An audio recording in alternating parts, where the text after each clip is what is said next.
I'm Carmen Ramos, curator for Latino art at the Smithsonian American Art Museum, and I'm also the curator of Our America, the Latino Presence in American Art.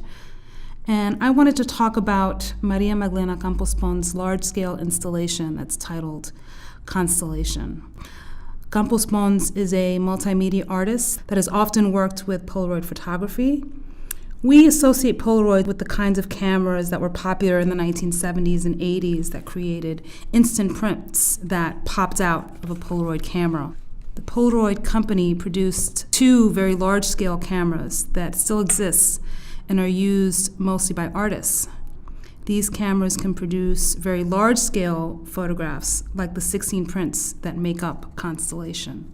To create this work, Campos-Pons created painted environments and used scaffolding and worked with assistants that created an elaborate setup that allowed her to capture views of her head seen from above and fragments of her hair and extensions against these beautiful painted lavender and gray backdrops.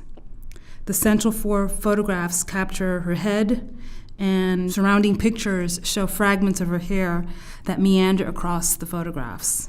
She titled the work Constellation, as it can appear like a stellar constellation that, like her gridded installation, unites separate things to form a larger whole. But her constellation is not formed by stars, but by hair, specifically black, braided, and dreadlock hair, a bodily feature that is associated with African diaspora and African people. Campos-Pons emigrated to the United States from her native Cuba in the late 1980s, and her experience of living in another country with its own Black community led her to view herself as tied to a global African diaspora. She increasingly became aware of African American artists as well, especially photographers like Lorna Simpson and Carmen Weems, who were forging new representations of the Black body in the early 1990s. Like them, she too wanted to depict Black culture in a less literal sort of way.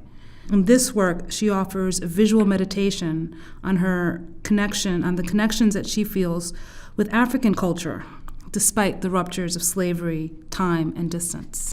African diasporic cultures, whether they exist in Cuba or the United States, are still connected to one another and to Africa. Like the panels in this composition, many are distinct, but they share commonalities that unite them.